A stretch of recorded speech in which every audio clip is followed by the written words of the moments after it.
MRR news కి స్వాగతం. నా పేరు విజిత. ముందుగా బులెటిన్ లో హెడ్లైన్స్.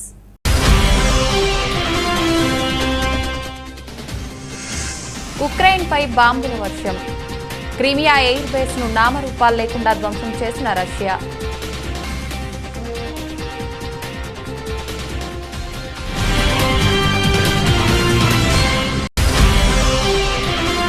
బీజేపీని టార్గెట్ చేసి తీవ్ర విమర్శలు చేసిన ఢిల్లీ ముఖ్యమంత్రి. కార్పొరేట్ సంపన్నుల రుణాలను 10 లక్షల కోట్లు మాఫీ చేసి మరోవైపు పేదలపై పన్ను భారాలు మోపుతోందని కేంద్రంపై మండిపడ్డ అరవింద్ కేజ్రీవాల్.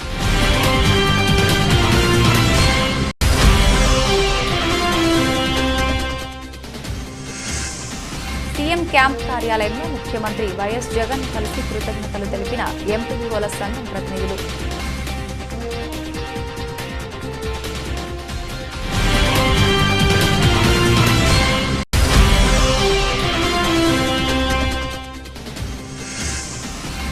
రాజ్ భవన్ లో రక్షాబంధన్ కార్యక్రమం.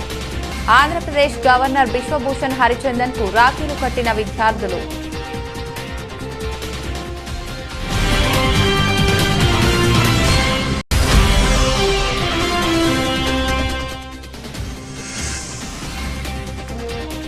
మచిలీపట్నంలో దారుణం. మరియామాత స్వరూప విగ్రహాన్ని ధ్వంసం చేసిన దుండగులు.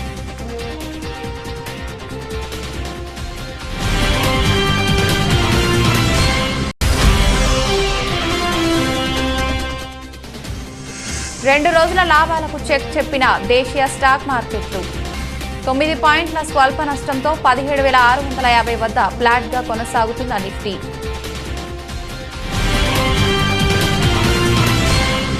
ఉక్రెయిన్పై రష్యా బాంబుల వర్షం కురిపిస్తోంది.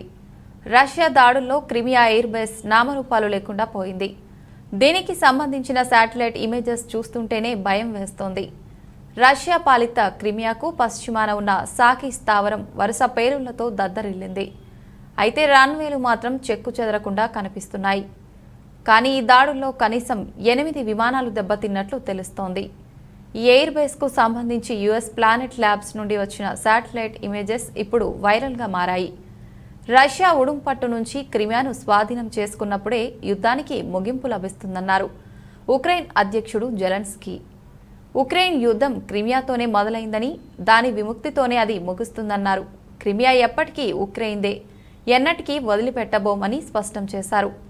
2014లో రష్యా దళాలు క్రిమియాను ఆక్రమించుకున్నాయి.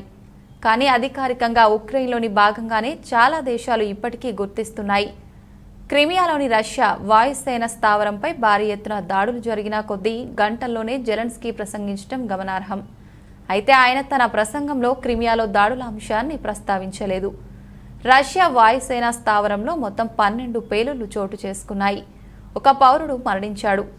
ఉక్రెయిన్ సైన్యం కూడా ఇప్పటి వరకు ఈ దాడుల బాధ్యతను స్వీకరించలేదు. తాలిబాన్లకు కోలుకోలేని ఎదురుదెబ్బ తగిలింది. కాబూల్లో జరిగిన ఆత్మాహుతి దాడిలో తాలిబాన్ కీలక నేత రహీముల్లా హక్కానీ దుర్మరణం పాలయ్యారు. రహీముల్లా హక్కానీ తన ఇంట్లో ఉన్న సమయంలో వచ్చిన ఉగ్రవాది ఈ దాడికి పాల్పడ్డాడు. ఈ దాడిలో ఐసిస్ హస్తం ఉన్నట్లు గుర్తించారు. 2013, 2020లో కూడా రహీముల్లాపై ఐసిస్ ఉగ్రవాదులు దాడి చేశారు. అతనిపై దాడి అక్టోబర్ 2020లో కూడా ఒకసారి జరిగింది. అయితే హక్కానీపై దాడి జరగటం ఇది మూడోసారి. 2013లో పెషావర్లోని రింగ్ రోడ్లో అతని కాన్వాయ్పై ముష్కరులు దాడి చేశారు. అయితే అతను సురక్షితంగా తప్పించుకోగలిగాడు.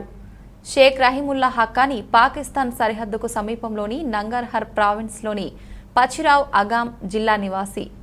హక్కానీ హదీస్లో మంచి ప్రావీణ్యం కలిగి వ్యక్తి స్వాబీ, అకోరా ఖట్టక్, దేవబందీ మదర్సాల నుంచి తన చదువును పూర్తి చేశాడు. స్థానిక మీడియా నివేదిక ప్రకారం రహీముల్లా నంగర్హర్ ప్రావిన్స్లోని తాలిబాన్ మిలిటరీ కమిషన్లో కూడా సభ్యుడు. తర్వాత యుఎస్ సైన్యం అతన్ని అరెస్ట్ చేసింది. చాలా సంవత్సరాలు బాగ్రామ్ జైలులో శిక్ష అనుభవించాడు. అతను 9 సంవత్సరాలుగా పాకిస్తాన్లో ఉంటున్నాడు. వందలాది మంది విద్యార్థులు, ఉపాధ్యాయులు ఉన్న మదర్సా జుబేరిని కొన్నేళ్ల క్రితం స్థాపించాడు. హదీసు గురించి ఫేస్బుక్ పేజీ కేంద్రంగా రహీముల్లా హక్కానీ పలు పోస్టులు పెడుతున్నాడు.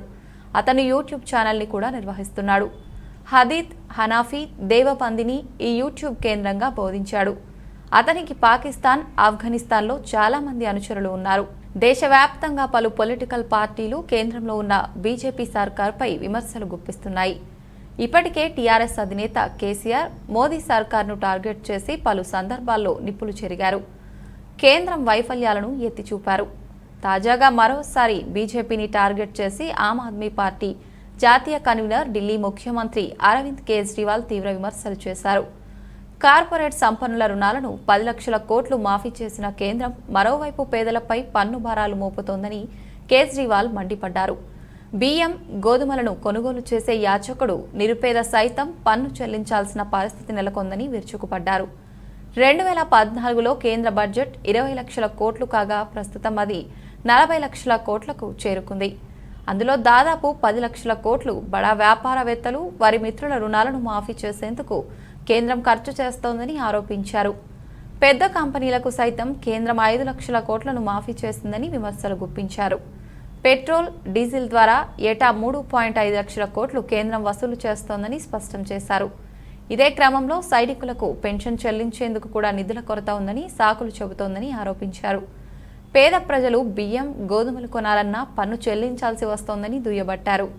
अभी थोड़ी देर पहले मैंने सुना कि ये कहा गया है कि अगर जनता को फ्री सुविधाएं दी जाएंगी तो इससे देश को नुकसान होगा, इससे टैक्स पेयर जो देश को टैक्स देते हैं उनके साथ धोखा होगा।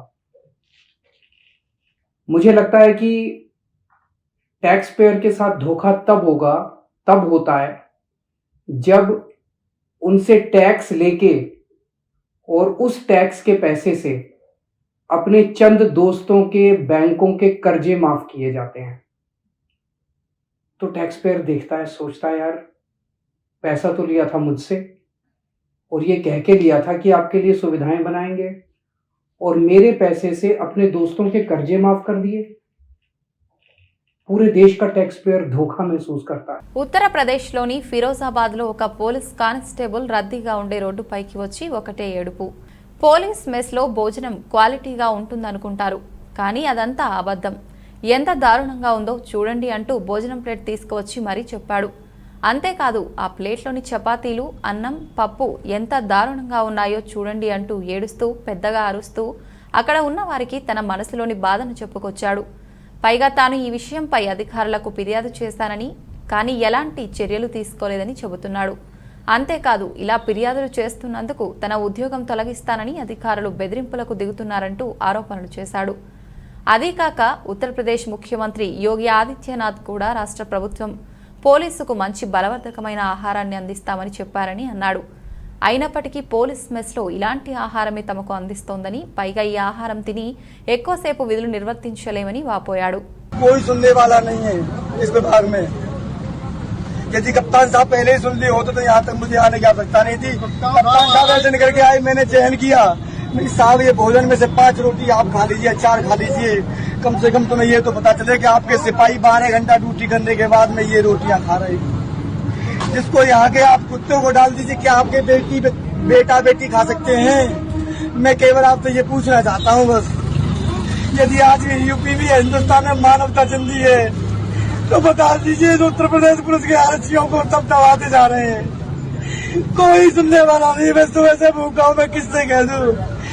రాజ్ భవన్లో జరిగిన రక్షాబంధన్ కార్యక్రమంలో Nirmala high school, Nalluri saint Matthews high school, Takshashila IAS academy విద్యార్థులతో కలిసి ఆంధ్రప్రదేశ్ గవర్నర్ బిశ్వభూషణ్ హరిచందన్ పాల్గొన్నారు. అనంతరం విద్యార్థులు గవర్నర్కు రాఖీలు కట్టారు.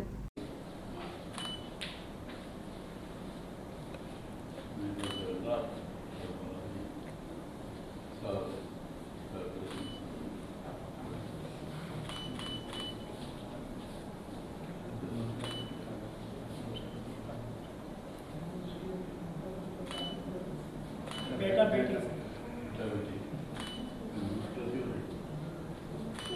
which class? Fifth class. Fifth class.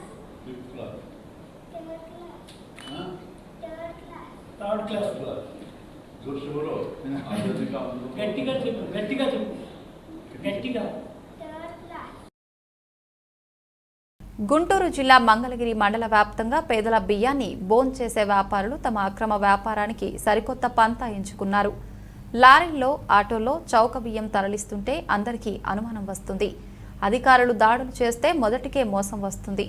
ఇన్ని బాధలు లేకుండా ఏం చేయాలి అని ఆలోచించారు. వెంటనే ఐడియా అని అరిచారు. నెంబర్ ప్లేట్లు కూడా లేని టీవీఎస్ మోపెడ్లను లైన్లో పెట్టారు. కొంతమంది వ్యక్తులను కూలీకి కుదుర్చుకొని మోపెడ్లపై నుంచి బియ్యం తరలించడం మొదలుపెట్టారు. ఈ దందా మంగళగిరి తాడేపల్లి నగరపాలక సంస్థ పరిధిలో నానాటికి హెచ్చుమీరుతోంది. ఇక రేషన్ మాఫియాతో కొందరు రైస్ మిల్లుల యజమానులు లింకు పెట్టుకుని లబ్ధిదారుల నుంచి కొనుగోలు చేయిస్తున్నారనే విమర్శలు లేకపోలేదు. అధికారులు పట్టుకోకుండా ప్రతి నెల వారికి అటు రైస్ మిల్లుల యజమానులు ఇటు రేషన్ మాఫియా ముఠా మామూలు ఇస్తున్నారనే విమర్శలు వినిపిస్తున్నాయి. దీంతో సంబంధిత శాఖల అధికారులు పట్టనట్లుగా వ్యవహరిస్తున్నారు. ఇక అప్పుడప్పుడు ఎవరైనా నెల మామూలు ఇవ్వకుంటే వారిపై నిఘా పెట్టి పోలీసులకు సమాచారం అందించి పట్టిస్తున్నారు.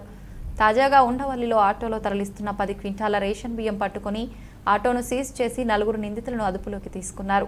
సీఎం క్యాంపు కార్యాలయంలో ముఖ్యమంత్రి వైఎస్ జగన్ను కలిసి కృతజ్ఞతలు తెలిపిన ఎంపీడీఓల సంఘం ప్రతినిధులు దాదాపు 25 ఏళ్లుగా పదోన్నతుల కోసం ఎదురు చూస్తున్న 237 మంది ఎంపీడీఓలకు డిప్యూటీ సీఈఓలుగా డీడీఓలుగా ఒకేసారి పదోన్నతి కల్పిస్తూ ఉత్తర్వులు జారీ చేసిన ప్రభుత్వం ఈ సందర్భంగా ముఖ్యమంత్రిని కలిసి కృతజ్ఞతలు తెలిపిన ఏపీ గవర్నమెంట్ ఎంప్లాయీస్ ఫెడరేషన్ అధ్యక్షుడు కాకర్ల వెంకటరామిరెడ్డి, ఎంపీడీఓల సంఘం అధ్యక్షుడు వై బ్రహ్మయ్య, ప్రధాన కార్యదర్శి G V Narayana Reddy, executive presidents K Srinivasa Reddy, convener K N V Prasada Rao, joint secretary Srinivasarao.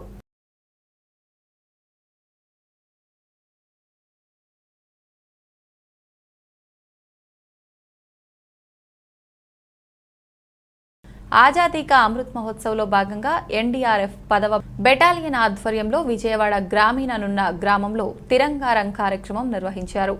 ఈ కార్యక్రమంలో భాగంగా గ్రామంలో ఎన్డీఆర్ఎఫ్, ఎస్టీఆర్ఎఫ్, స్థానిక పాఠశాల బాలబాలికలతో కలిసి జాతీయ జెండాలతో భారీ ర్యాలీ నిర్వహించారు. ఈ కార్యక్రమంలో NDRF 10th battalion commandant Zaheer Khan, SPR, FCI Satish, పలువురు ఉన్నతాధికారులు, స్థానిక ప్రజాప్రతినిధులు పాల్గొన్నారు.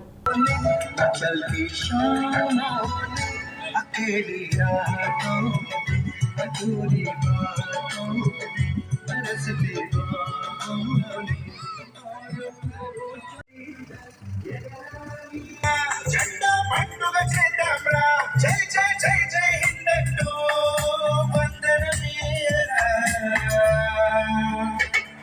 జై హో భారతదేశమా, జై హో త్రివర్ణ పతాకమా.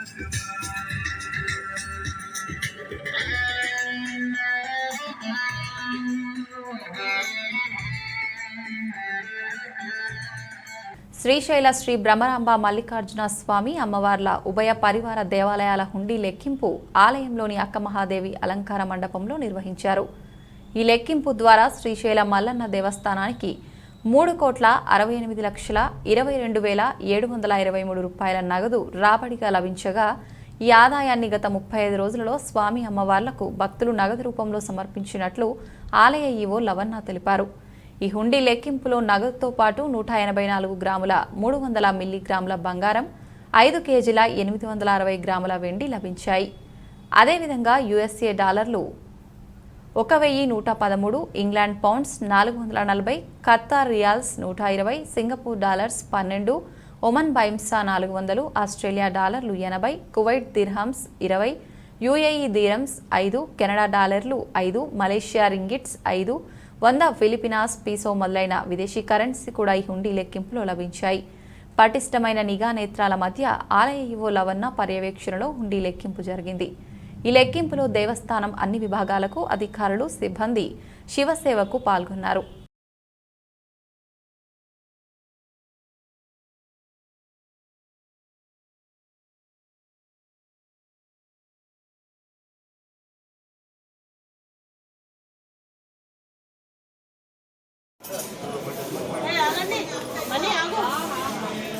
మచిలీపట్నంలో మరియామాత స్వరూప విగ్రహాన్ని ధ్వంసం చేసిన దుండగులు.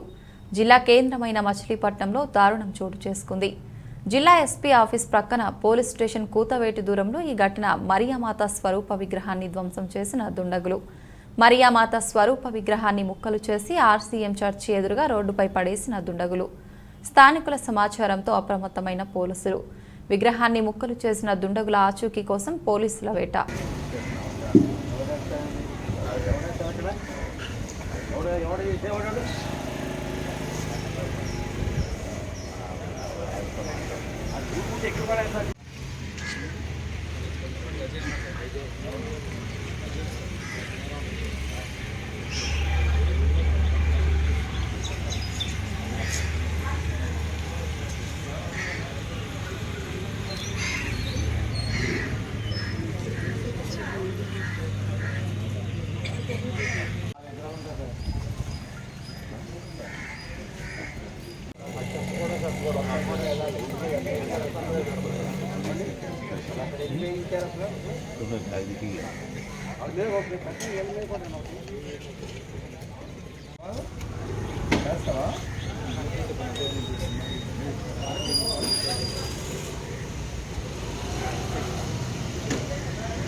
తిరుమల శ్రీవారిని పలువురు ప్రముఖులు దర్శించుకున్నారు. ఇవాళ ఉదయం స్వామివారి నైవేద్య విరామ సమయంలో గుజరాత్ సీజే జస్టిస్ అరవింద్ కుమార్, సినీ డైరెక్టర్లు కోదండరామిరెడ్డి, బి గోపాల్లు వేరువేరుగా స్వామివారి సేవలో పాల్గొని మొక్కులు చెల్లించుకున్నారు. అనంతరం రంగనాయకుల మండపంలో వీరికి ఆలయ అధికారులు పట్టు వస్త్రంతో సత్కరించి స్వామివారి తీర్థ ప్రసాదాలు అందజేశారు.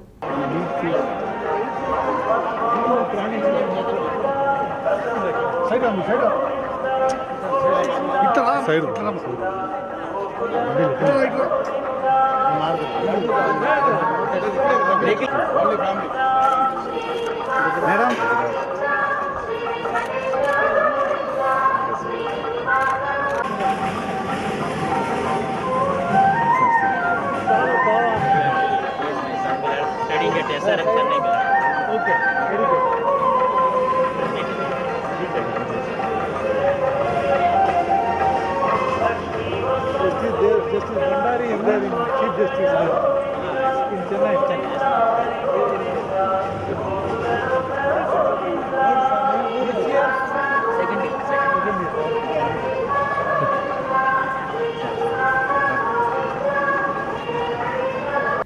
గోరంట్ల మాధవ చంద్రబాబు నాయుడుపై చేసిన వ్యాఖ్యలకు కదిరి మాజీ ఎమ్మెల్యే అత్తర్ చాంద్ పాషా మండిపడ్డారు. ఆయన మాట్లాడుతూ వయసులో పెద్దయి నీ తండ్రి వయసు కలిగిన వ్యక్తి ఒరే అని మాట్లాడుతావా ఖబర్దార్ అని హెచ్చరించారు. సత్యసాయి జిల్లా కదిరి పట్టణంలోని తెలుగుదేశం పార్టీ మాజీ ఎమ్మెల్యే అత్తర్ జాన్ పాషా తన కార్యాలయంలో ఏర్పాటు చేసిన పాత్రికేయుల సమావేశంలో మాట్లాడుతూ హిందూపురం పార్లమెంట్ సభ్యుడు గోరంట్ల మాధవ్ చంద్రబాబుపై అవాకులు చవాకులు పేలితే చూస్తూ ఊరుకునేది లేదని తగిన విధంగా సమాధానం చెబుతామని ఆయన హెచ్చరించారు. ఈ సందర్భంగా అనంతపురం ఎస్పీ పకీరప్ప మాట్లాడిన మాటలు వైసీపీ పెద్దల స్క్రిప్టే అని, ఎలాంటి విచారణ చేయకుండా వీడియో ఒరిజినల్ దొరికితేనే తేలుతుందని చెప్పడం విచారకరమని అత్తార్ చాంద్ బాషా అన్నారు. అవన్నీ అయ్యే పనులేనా? ఒరిజినల్ దొరకాలంటే అంటే ఒరిజినల్ మీ దగ్గర ఉందా? ఎస్పీ గారు కూడా పాపం ప్రభుత్వం ఒత్తిళ్లకు తలొగ్గి ప్రభుత్వం రాసిచ్చిన స్క్రిప్ట్ చదివే రకంగా నిన్నటి రోజు కనపడింది. ప్రజలందరూ కూడా గమనించారు. పాపం ఎస్పీ గారు ఎక్కడ విచారణ చేయలేదు. ఏదైతే ప్రభుత్వం నుండి వచ్చిన స్క్రిప్ట్ ని పాపం చూసి చదివారు అని చెప్పి ప్రతి ఒక్కరూ చూస్తున్న సందర్భంలో ఎస్పీ గారు కూడా ఎక్కడ కూడా ఈ వీడియో ఒరిజినల్ది కాదు అని చెప్పి ఆయన చెప్పలేదు. ఏదో ఫోరెన్సిక్ రిపోర్ట్ రావాలి, ఆ ఫోరెన్సిక్ రిపోర్ట్ వస్తే పూర్తిగా తెలుస్తుందని చెప్పి ప్రభుత్వం చూస్తే, హోంమంత్రి చూస్తే ఇది ఫోరెన్సిక్స్ పంపించామని చెప్పి చెప్తున్నారు. కానీ ఇది ఫోరెన్సిక్స్ పంపించడానికి ఎస్పీ గారు చెప్పిన మాటను బట్టి చూస్తే మీ దగ్గర ఒరిజినలే లేదు. ఎక్కడ మీ ఫోరెన్సిక్స్ ల్యాబ్ పంపించారు? ఎక్కడ ఇది నిర్ధారణ అయ్యింది? ఏ ల్యాబ్ లో ఇది నిర్ధారణ అయ్యింది? ఆజాదీ కా అమృత్ మహోత్సవాలలో భాగంగా ఈరోజు రాజ్ భవన్ దర్బార్ హాల్లో జరిగిన కార్యక్రమంలో గవర్నర్ విశ్వభూషణ్ హరిచందన్ ముఖ్య అతిథిగా పాల్గొని ఈస్టర్న్ నోవెల్కు సంబంధించిన సైనికులకు, సైనిక మాజీ సైనికులకు గ్యాలరీ అవార్డులతో సత్కరించారు. ఈ సందర్భంగా గవర్నర్ ప్రసంగిస్తూ దేశం నేడు 75 సంవత్సరాల స్వతంత్ర వేడుకలను జరుపుకుంటుందని, ఆజాదీ కా అమృత్ మహోత్సవాలలో భాగంగా 1971 యుద్ధంలో భారత్ విజయం సాధించి 50 సంవత్సరాలు అవుతున్న సందర్భంగా వీర సైనికులకు ఈ అవార్డులను ప్రదానం చేయడం జరిగిందని, ఆ యుద్ధంలో అమరులైన సైనికులకు ఘనంగా జాతి మొత్తం నివాళులు అర్పించారని తెలిపారు.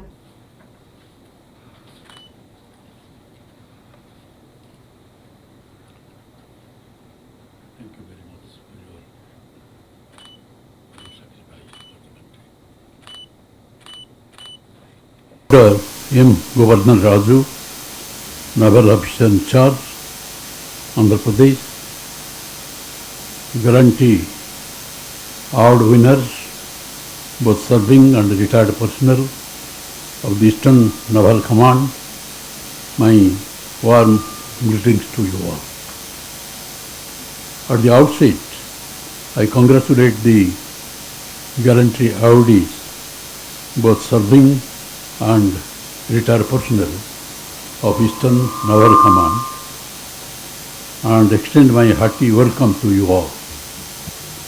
It gives me immense pleasure to felicitate the Chittoor నగరంలో 9 లక్షలు విలువ చేసే కర్ణాటక మద్యం, లక్షలు విలువ చేసే 3 వాహనాలను స్వాధీనం చేసుకుని 4 ముద్దాయిలను అరెస్టు చేసినట్లు డీఎస్పీ సుధాకర్ రెడ్డి తెలిపారు. పాత పోలీసు శిక్షణా కేంద్రంలో ఏర్పాటు చేసిన విలేకరుల సమావేశంలో మాట్లాడుతూ 1వ పట్టణ సీఐ నరసింహారాజు పర్యవేక్షణలో మహిళా ఎస్ఐ వసంత్ కుమార్, 2వ పట్టణ ఎస్ఐ లోకేష్ ప్రత్యేక బృందాలుగా ఏర్పడి చిత్తూరు పరిసర ప్రాంతాల్లో రాబడిన ఖచ్చితమైన సంవత్సరం మేరకు జరిపిన మెరుపు దాడుల్లో 1వ పట్టణ పోలీస్ స్టేషన్ పరిధిలో జింకల పార్క్ వద్ద 2 ముద్దాయిలను, 2వ పట్టణ పోలీస్ స్టేషన్ పరిధిలో ఇరువారం వద్ద 2 ముద్దాయిలను అరెస్టు చేశామన్నారు. ఇందులో కొంతమంది పారిపోయారని త్వరలో పట్టుకుంటామన్నారు. 4 ముద్దాయిల నుండి 9 లక్షల విలువ చేసే కర్ణాటక మద్యాన్ని, 16 లక్షల విలువ చేసే మారుతి ఆల్టో, అస్సన్ చైర్, మహేంద్ర గ్రాండ్ 3 వాహనాలను మొత్తం 25 లక్షల రూపాయల విలువ చేసే సొత్తు స్వాధీనం చేసుకున్నట్లు తెలిపారు.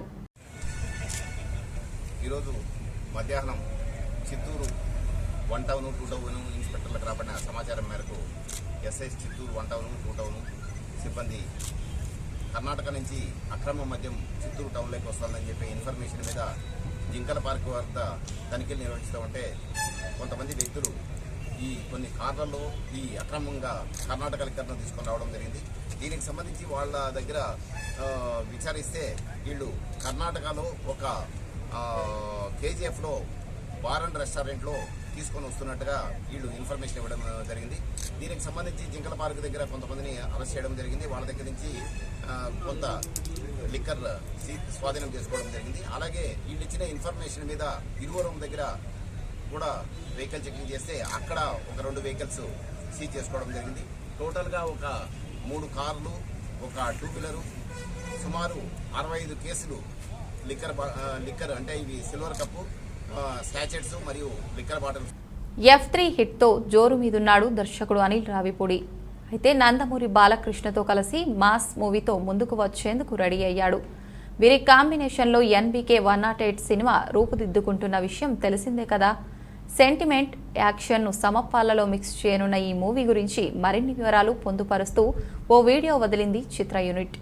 ఇదివరకెన్నడూ చూడని పాత్రలో బాలయ్యను చూడబోతున్నారని చెప్పింది. అలాగే ఈ సినిమాకు తమన్ సంగీతం అందిస్తున్నాడని, షైన్ స్క్రీన్స్ బ్యానర్పై సాహు గారపాటి, హరీష్ పెద్ది నిర్మిస్తున్నట్లు వెల్లడించింది. US ఓపెన్కు ముందు సన్నాహంగా ఆడుతున్న కెనడియన్ ఓపెన్లో భారత టెన్నిస్ స్టార్ సానియా మిర్జా జోరు కొనసాగుతోంది. అమెరికన్ ప్లేయర్ మ్యాడిసన్ కిస్తో జతకట్టిన హైదరాబాదీ స్టార్ మహిళల డబుల్స్లో క్వార్టర్ ఫైనల్లోకి దూసుకెళ్లింది. భారత కాలమానం ప్రకారం బుధవారం తెల్లవారుజామున జరిగిన ప్రీ క్వార్టర్ ఫైనల్లో సానియా కిస్ జంట 3-6, 6-4, 10-8తో top seed Elise Mertens, Veronika Kudermetova Russia జోడిని కంగు తినిపించింది. తొలి సెట్ను కోల్పోయిన భారత్ అమెరికా ధ్యేయం తర్వాత 2 సెట్లలోనూ పట్టుదలతో ఆడింది. హోరాహోరీగా జరిగిన ఆఖరి 3వ సెట్లో సానియా జోడీపై పైచేయి సాధించి క్వార్టర్స్లోకి అడుగుపెట్టింది. 6వ seed Ostapenko Latvia, Kichenok Ukraine, Putintseva Kazakhstan, Kenin America జోడీల మధ్య జరిగే ప్రీ క్వార్టర్స్ విజేతతో సానియా జంట క్వార్టర్స్లో తలపడుతుంది. 2 రోజుల లాభాలకు చెక్ చెప్పిన దేశీయ స్టాక్ మార్కెట్లు 2 రోజుల లాభాలకు చెక్ చెప్పాయి. గురువారం ఆరంభంలో 200 కుప్పకూలినా ప్రస్తుతం ఫ్లాట్గా ట్రేడ్ అవుతోంది. ప్రస్తుతం సెన్సెక్స్ 42 పాయింట్లు 59,290 వద్ద, నిఫ్టీ 9 పాయింట్లు స్వల్ప నష్టంతో 17,650 వద్ద ఫ్లాట్గా కొనసాగుతోంది. Tata steel, NTGC, Hindalco, JSW steel, NTPC లాభపడుతున్నాయి. మరోవైపు Apollo hospitals, Divi's labs, Sun Pharma, Maruti Suzuki, Nestle నష్టపోతున్నాయి. ద్రవ్యోల్బణాన్ని అదుపు చేసేందుకు ఫెడరల్ రిజర్వ్ ఇంకా చాలా చేయాల్సి ఉంటుందన్న మార్కెట్ అంచనాలకు అనుగుణంగా అంతర్జాతీయ మార్కెట్లు బలహీనంగా ఉన్నాయి.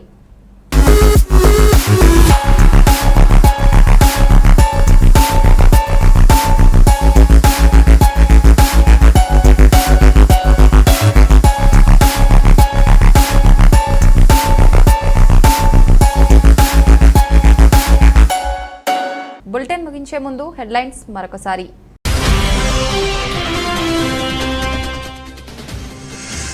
ఉక్రెయిన్పై బాంబుల వర్షం. క్రిమియా ఎయిర్ బేస్ను నామరూపాలు లేకుండా ధ్వంసం చేసిన రష్యా.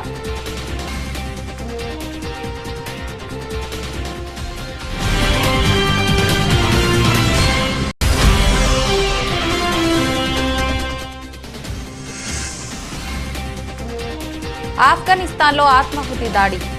తాలిబానీలకు కోలుకోలేని ఎదురు దెబ్బ.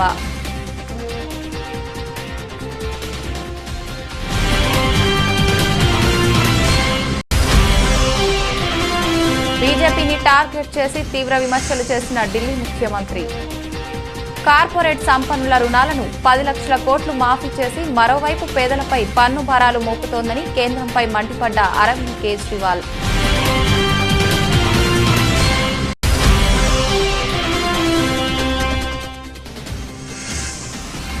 రాజ్ భవన్లో రక్షాబంధన్ కార్యక్రమం. ఆంధ్రప్రదేశ్ గవర్నర్ బిశ్వభూషణ్ హరిచందన్ కు రాఖీలు కట్టిన విద్యార్థులు.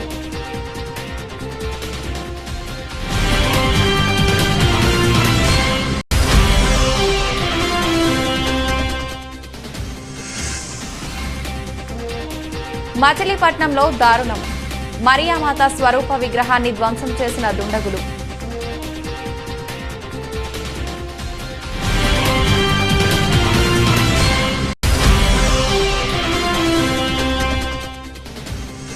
రెండు రోజుల లాభాలకు చెక్ చెప్పిన దేశీయ స్టాక్ మార్కెట్లు. 9 పాయింట్ల స్వల్ప నష్టంతో 17,650 వద్ద ఫ్లాట్గా కొనసాగుతున్న నిఫ్టీ.